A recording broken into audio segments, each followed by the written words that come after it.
Hello, everybody. It's Paul Rabinowitz once again, coming to you from Morristown, New Jersey. And today we're going to be working with one of the most important writers, in my opinion, and also a writer that is very important to read. He's controversial, Ernest Hemingway, as a figure.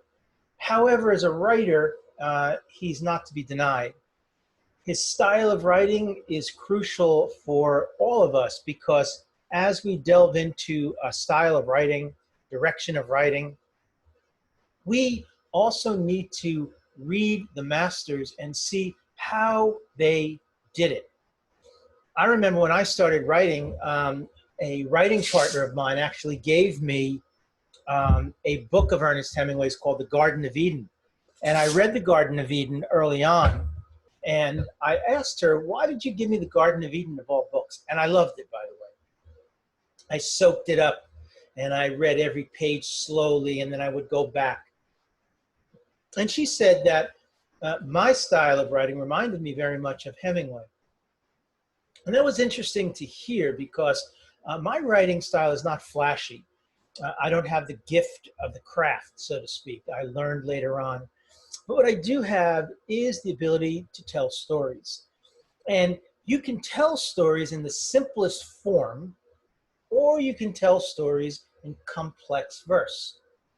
I always choose the simple form. I choose a straightforward format, not a lot of commas and not a lot of fancy type of sentence structure. I choose to use a style that actually is very similar to Ernest Hemingway.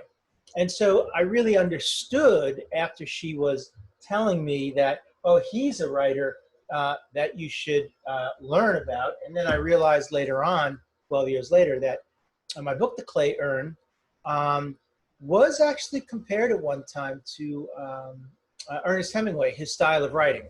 I'm no Ernest Hemingway, believe me. But at least the style of writing is short sentence structures, short sentences with structure that is very clear, but filled with metaphor and filled with a way of supporting the story in general. Now, this particular book we're going to be reading from today deals with memoir. Now, he says that you can call this fiction or you can call it memoir. But what's interesting about Ernest Hemingway, like most writers, is we don't really know. We do know that he was in Paris in the 1920s and early 30s. That's when the book is written. Or I should say that is what the book is written about during that period. But we don't know how true any of these stories really are, and yet it doesn't really matter. Because as Ernest Hemingway says in the very opening line of the book, I think it's actually in the preface, he says, for reasons sufficient to the writer, many places, people, observations, and impressions have been left out of this book. Some were secrets, and some were known by everyone, and everyone has written about them and will doubtless write more. There is no mention of the staid Anastasia, where the boxers served as waiters at the table set out under the trees and the ring within the garden, nor of training with Larry Gaines, nor the great 20-round fights at the Cirque de Hiver, nor of such good friends as Charlie Sweeney, Bill Bird, Mike Strater, nor of Andre Masson and Miro. There is no mention of our voyages to the Black Forest, or of our one-day explorations of the forest that we loved around Paris, or Paris. It would be fine if all these were in the book, but we will have to do without them for now. If the reader prefers, this book may be regarded as fiction. But there is always the chance that such a book of fiction may throw some light on what has been written as fact. Now that's interesting because in essence, what Hemingway is saying is a few things.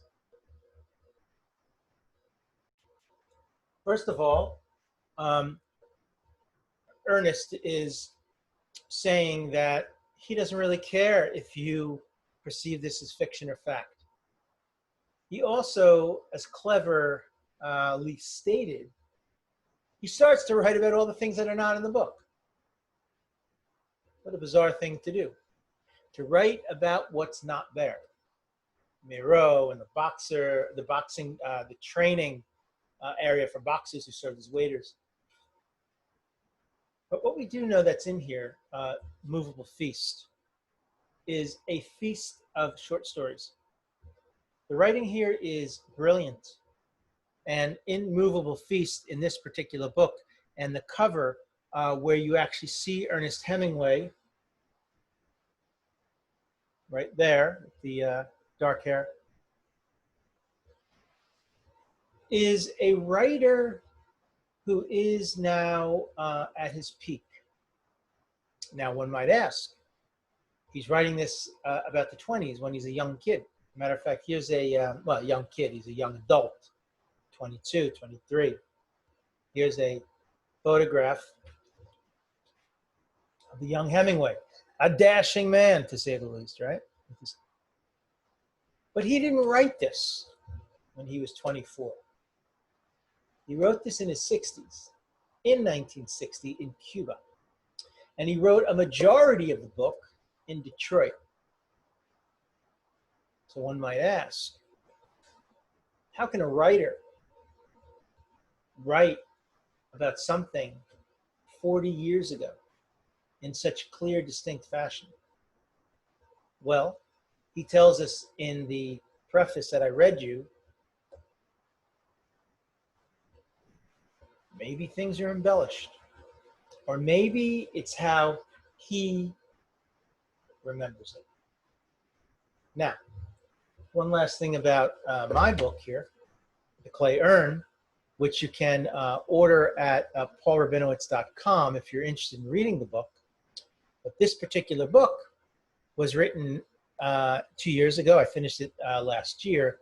Written about an incident that happened to me in 1989. So not unlike Hemingway, although that's fiction, and he says this might be fiction. Who knows?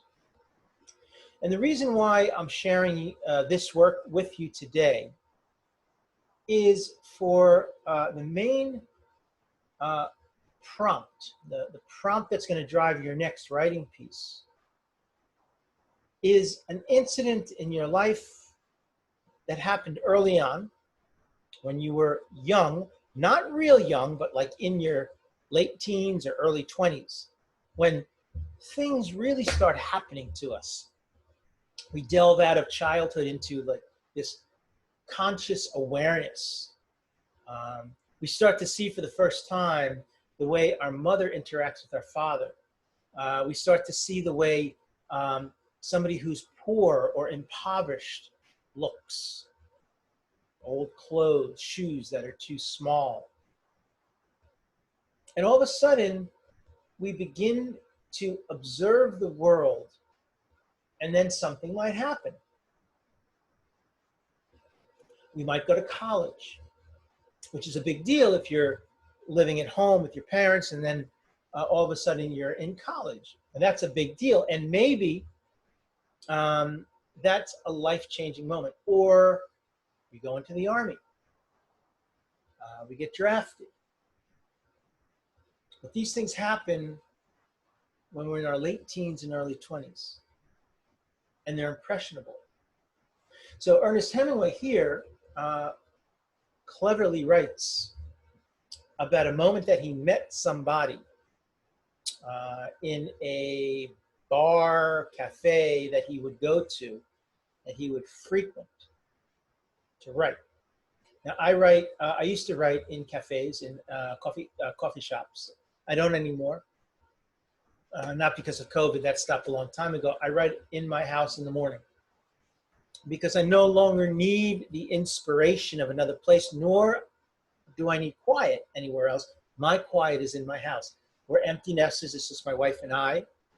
And she knows that in the morning, that's my time. And I usually write for about, on a bad day, about an hour. On a good day, about 2.5 hours. And that's enough. It drains me. I'm tired. I exercise, I shower, and I go to work. But back in these days, with writers living in squalor in small apartments, they needed to get out, and they needed to get into a place that had something more than four walls. Now, I also write on a laptop, a computer. They would write by hand, and then they will come back and type it out. So this brings us to Ernest Hemingway in this particular chapter, where he meets a critic that he doesn't like. And what I find so fascinating, and I find this fascinating over and over, and I can read Hemingway over and over and again, I'm going to say, he is not for everybody, but he should be read, or at least here he should be listened to.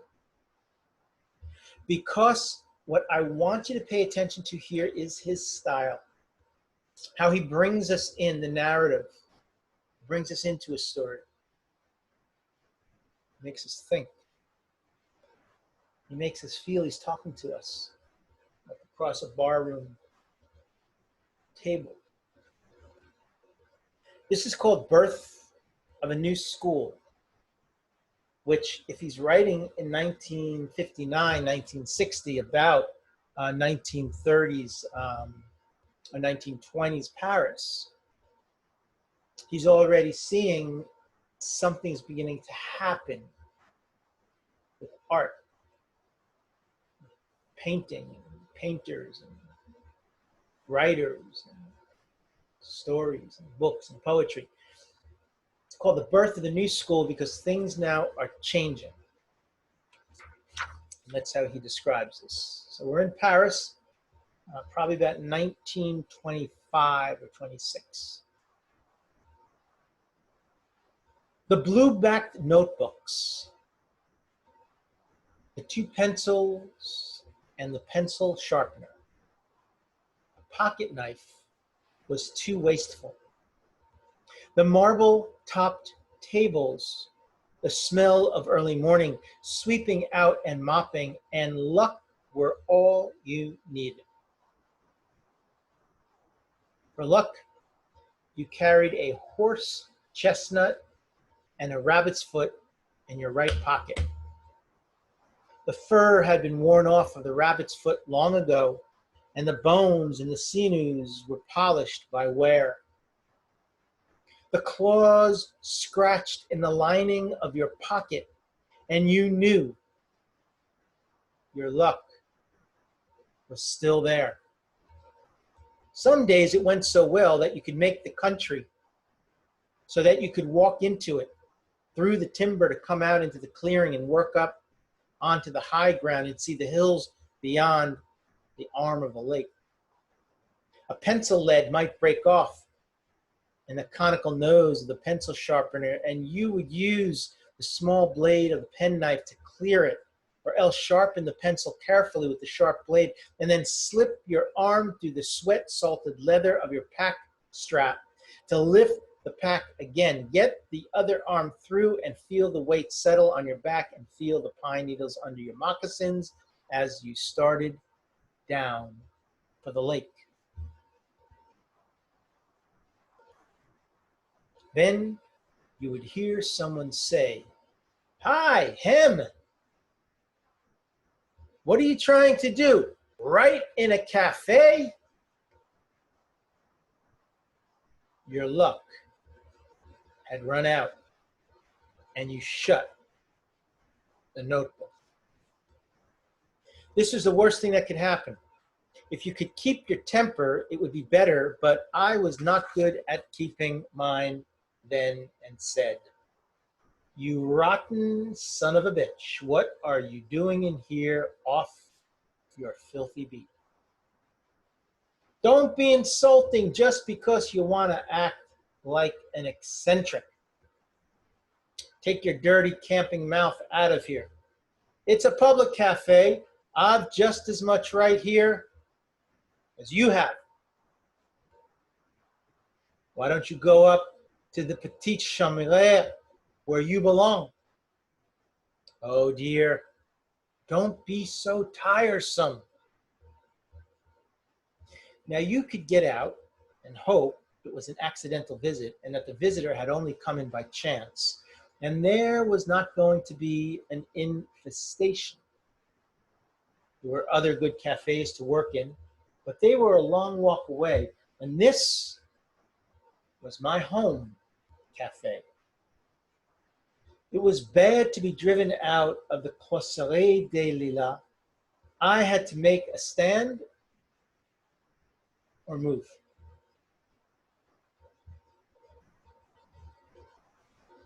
It was probably wiser to move, but the anger started to come, and I said, listen, a bitch like you has plenty of places to go. Why do you have to come here and louse a decent cafe? I just came in to have a drink. What's wrong with that? At home, they'd serve you and then break the glass. Where's home? It sounds like a charming place. He was sitting at the next table, a tall, fat young man with spectacles. He had ordered a beer. I thought I would ignore him and see if I could write, so I ignored him and wrote 2 sentences. All I did was speak to you. I went on and wrote another sentence. It dies hard when it is really going and you are really into it. I suppose you've gotten so great nobody can speak to you now. I wrote another sentence and that ended the paragraph and read it over. It was still all right, and I wrote the first sentence of the next paragraph. You never think about anyone else or that they have problems too? I had heard complaining all my life. I found I could go on writing, and that it was no worse than other noises, certainly better than Ezra learning to play the bassoon. Suppose you wanted to be a writer and felt it in every part of your body, and it just wouldn't come. I went on writing, and it was beginning to have luck now as well as the other thing. Suppose once it had come like an irresistible torrent, and then it left you mute and silent. Better than mute and noisy, I thought, and went on writing. He was in full cry now, and the unbelievable sentences were soothing as the noise of a plank being violated in the sawmill. We went to Greece, I heard him say later. I had not heard him for some time except this noise. I was ahead now, and I could leave it and go on tomorrow. You say you used it and you went there? Don't be vulgar, he said. Don't you want to tell me the rest? No, I said. I closed the notebook and put it in my pocket. Don't you care how it came out? No. Don't you care about life and the suffering of a fellow human being? Not you. You're beastly. Yes. I thought you could help him. I thought you could help me, Hem. I'd be glad to shoot you. Would you? No, there's a law against it. I'll do anything for you. Would you? Of course I would. Then keep the hell away from this cafe. Start with that. I stood up, and the waiter came over, and I paid. Can I walk down to the sawmill with you, Hem?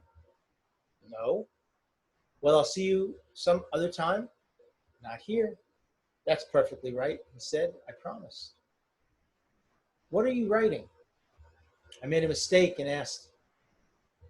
I'm writing the best I can, just as you do, but it's so terribly difficult for me. You shouldn't write if you can't write. What do you have to cry about it for? Go home, get a job, hang yourself. Only don't talk about it. You could never write. Why do you say that, Hem? Did you ever hear yourself talk? It is writing I'm talking about. Then shut up. You're just cruel, he said. Everybody always said you were cruel and heartless and conceited. I always defended you, but not anymore. Good. How can you be so cruel to a fellow human being? I don't know, I said. Look, if you can't write, why don't you learn to write criticism? You think I should? It would be fine, I told him. Then you can always write. You won't ever have to worry about it not coming nor being mute and silent. People will read it and respect it. Do you think I could be a good critic? I don't know how good, but you could be a critic.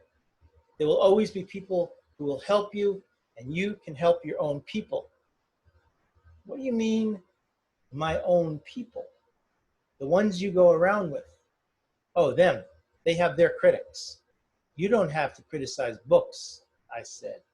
There's pictures, plays, ballets, the cinema. You make it sound fascinating, Hem. Thank you so much. It's so exciting. It's creative, too. Creation's probably overrated. After all, God made the world in only 6 days and rested on the seventh. Of course, there's nothing to prevent me doing creative writing, too. Not a thing, except you may set yourself impossibly high standards by your criticism. They'll be high. You can count on that. I'm sure they will. He was a critic already, so I asked him if he would have a drink, and he accepted. Hem, he said, and I knew he was a critic now, since in conversation they put your name at the beginning of a sentence rather than at the end. I have to tell you, I find your work just a little too stark. Too bad, I said. Hem, it's too stripped, too lean. Bad luck. Hem, too stark, too stripped, too lean, too sinewy. I felt the rabbit's foot in my pocket guiltily. I'll try to fatten it up a little. Mind, I don't want it obese. How?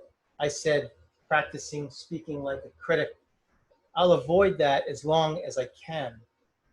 Glad we see eye to eye, he said manfully. You'll remember about not coming here when I'm working. Naturally, Ham, of course. I'll have my own cafe now. You're very kind. I try to be, he said. It would be interesting and instructive if the young man had turned out to be a famous critic. But it did not turn out that way, although I had high hopes for a while. I did not think that he would come back the next day, but I did not want to take chances, and I decided to give the Clossier a day's rest. The next morning I woke early, boiled the rubber nipples and the bottles, made the formula, finished the bottling, gave Mr. Bumby a bottle, and worked on the dining room table before anyone but he, F. Puss the cat, and I were awake. The two of them were quiet and good company, and I worked better than I had ever done. In those days, you did not really need anything, not even the rabbit's foot, but it was good to feel it in your pocket.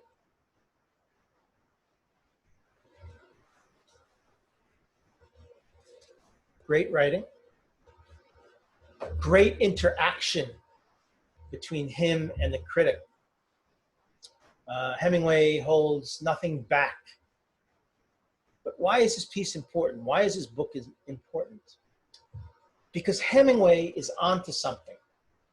He's on to a different style of writing. Away from the days of, say, Thomas Hardy, or away from the days of some of the earlier writers of the late part of the 19th century, and into something that was really going to change the world. Now, he wrote it in 1960, but he's looking back at, they were onto something. The James Joyces, the Ernest Hemingways. They were changing the way a reader would now read true literature.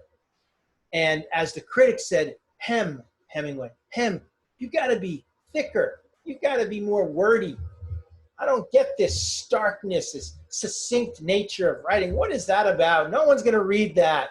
They want flowery, thick sentences. And Hemingway said something that all writers have to say at some point when they know they're onto something. And that is, I don't care. Which means that Hemingway at that point had so much faith in himself, in his own writing. He didn't care. So what we want to do for our next class, our next session, and remember, all of you are invited to call me. I'm going to leave my phone number up at the end of this. And you're all invited to call me with your work, either from last week or this one or the week before. Read it to me. Let me listen. I can make comments. But it's always important to know that somebody's going to be listening to your work. That's how writing and the magic happens. Not that you write and put it away in a journal and never show it, but you write it and share it. And sharing is part of that writing process. So we want to focus on a time in your life that something really special happened.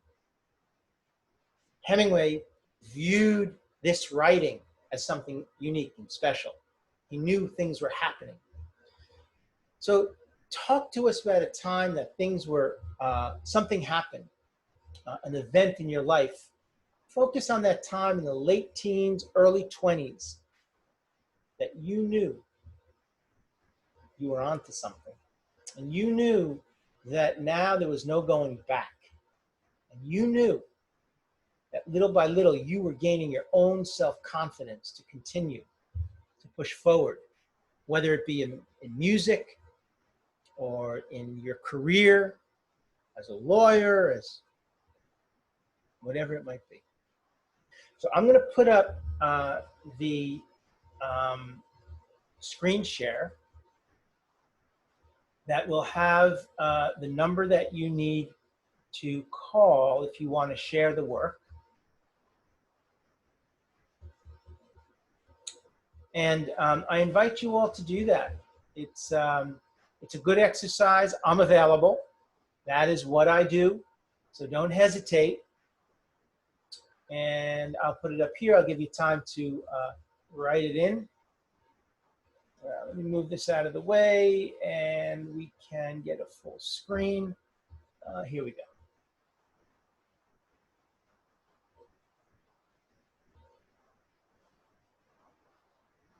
Actually, I can even make it a little bit larger for everyone.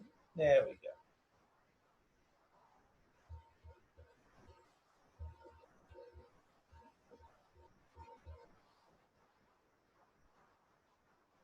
So I'm going to read it to you as it's written here. It says, to share your work with Paul Rabinowitz, call him at 973-703-5500. If he does not pick up, leave a message with your name and phone number. And I will call you back pretty shortly after that. Have your piece ready or close by that you can read it to me. And I hope you'll take advantage of that. Thank you all so much for tuning in. I look forward to our next session. We'll be working with a Polish poet who I love very, very much.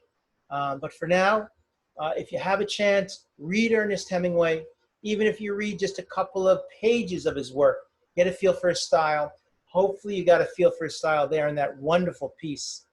And share the work with me.